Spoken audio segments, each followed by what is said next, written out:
What's up, guys? I'm Joe. Today I'm talking about the new Taylor Swift album, Reputation.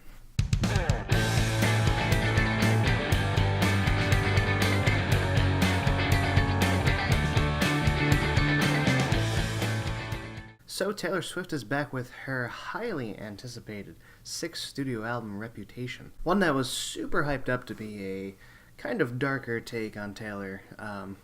Her kind of saying, you know what, all this drama just keeps coming, so I'm just going to lean into it and be a dick for a little while and see what happens. Which could have potentially been really cool. As someone who's more of a fan of rock and metal and isn't, quite so interested in pop music, maybe occasionally there's some good stuff. A darker, sort of reflective album from Taylor Swift could have been an interesting thing.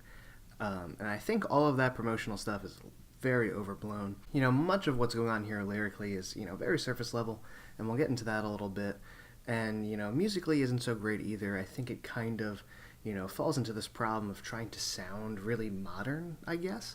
But I think, as is the case with anything, when you try too hard, it's obvious. Which I think is why her last album, 1989, was so good and so effective.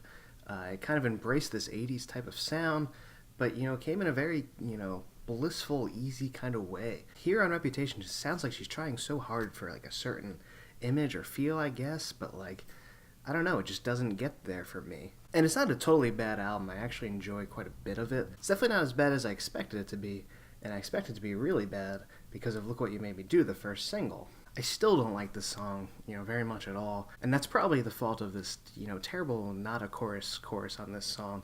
It kind of has a decent build-up as far as the pre-chorus goes. It feels like we're getting to something kind of good. And then it goes into that Look What You Made Me Do part, which is a sample of I'm Too Sexy. And I just cannot take that seriously. And that's where the trying too hard thing comes into play.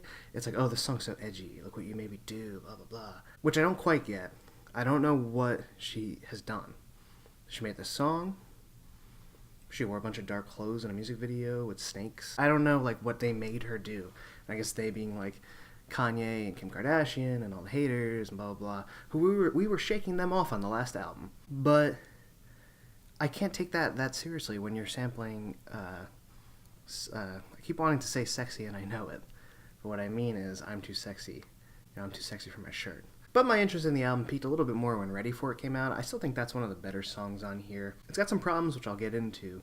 But, overall, it had, that kind of darker vibe to it that I would have expected from this whole look thing and this whole, it's going to be a dark Taylor album. It's kind of got a little bit of a heaviness to it and a little bit of a snark and an attitude as far as the verses go, and I like that. And then the pre-chorus, lets her voice shine a little bit, which doesn't happen on this album as much as I would like, because I think she has a really good voice and a good, sense for melody, looking back on her last records. Once again here, and then, once all the build-up happens, it kind of just drops down again. There's not really a chorus. But besides that, it's still a pretty good song. What it does have the problem of doing, which most of the songs on here do, is just shoving electronics into it that just don't sound like they fit there. They don't sound like they were meant to be there. There's quite a few songs on this album that I think would have worked great without the annoying electronics and, the deep wob wob wob bass, Perfect example, I Did Something Bad. I really liked where the song was going, the way the verses were building up. I liked the melodies, and I liked, again, that sort of darker edge that it had to it.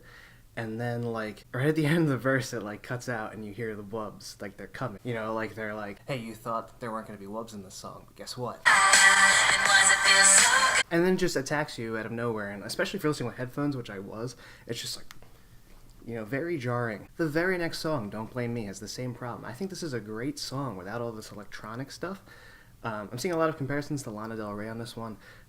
For me, 100% sounds a lot like Florence and the Machine as far as the melodies go, the kind of bluesiness to it, and the way, the backing vocals come in later on. Sounds a lot like Florence, actually. This album, kind of gave me anxiety to listen to because it's, a pretty, decent song. Again, that bluesy Florence and the Machine kind of feel to it. I was liking it. And then, that electric stuff in the verses, it's it's coming, it's coming. And then, of course, when the chorus hits, it's the same thing happens in King of My Heart. Same thing happens in quite a few songs on here. I just find it unnecessary. I actually think this would have been a pretty good album, and considered, on par with some of the rest of her stuff, if they maybe cut down this track list, because there's quite a lot of filler, it's pretty long, and took out all this crazy wop wop wop wop wop stuff. You know what? If you want Look What You Made Me Do, leave it. If you want Ready For It, leave it in there. I think Ready For It, it actually lends itself fairly well. But some of the other ones, it just sounds so out of place. It sounds like it was tagged on. and it's sounding like it's trying to be popular. That being said, of course, my favorite ones on here are the ones that don't really do that. The song Getaway Car, probably, the best song on here. A nice synth pop kind of feel to it. Some great melodies. It kind of feels like it's telling a story rather than some of like the more general surface level lyrics that are going on here. I was getting tired of hearing about her reputation, honestly. I know that's what the album's called. I know that's what she's reacting to. But the song Endgame, that's part of the hook. The bad reputation thing is the hook. So you're hearing it quite a lot. It kind of serves almost like a title track with like, that's the theme. But then when you get into a song like Delicate and she's talking about my reputation is so bad, and I was just like, okay, I know, you told me, but like I don't know why still. Like if you're not in tune to like her drama, which I'm not really, you're not really attached to that.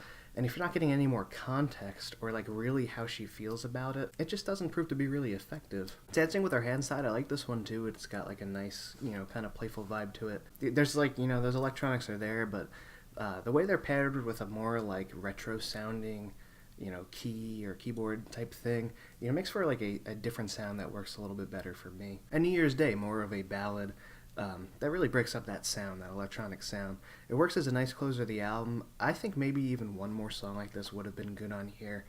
Maybe as a sort of like intermission type, thing to kind of just throw in the middle of the album, break it up a little bit. Finally, I'll talk about This Is Why We Can't Have Nice Things. Because this song is like the epitome of that. Again, this is like just another one of those where like the electronics are just being thrown at you. You're just being bombarded with electronics, and they're just like throwing things out and just like random sounds. I do like the little pre-chorus interludes that sound like almost theater-esque. It's kind of weird. Something, that maybe she could have tried more of. Overall, to, kind of sum everything up, I feel like the lead up to this album, the whole, bad reputation thing, so, she's just gonna give what everyone expects of her anyway kind of thing. It doesn't really quite pan out like it was presented to. I think that's sort of overblown. Again, like the lyrics only kind of go surface level, and I think there's a lot of good songs on here that get ruined by these electronics just being so high up in the mix and so loud and like sounding really tacked on. They don't sound like the song needs them at all. It's just like it's there, it's creeping up on you. You start to get like freaked out because in the verses you're hearing like whoop, whoop, whoop, whoop. And it's gonna happen. So you have to turn down the headphones. It's gonna be really loud. But overall, really not like a terrible album. Like I wouldn't consider it like a worst album of the year type thing, even in the list probably. I think it's like fine. It tries too hard to be modern, and the sounds that it's using just, kind of make it sound dated. And Taylor Swift isn't an artist that needs to try too hard, I don't think. Beneath all this noise are still good Taylor Swift songs. And I think without them would have made for just a fine album. So I'm going to give this one a 2.5 out of 5. Let me know what you think of the album in the comments. Don't forget to subscribe, check out some other videos, and thanks for watching, guys. I'll see you next time.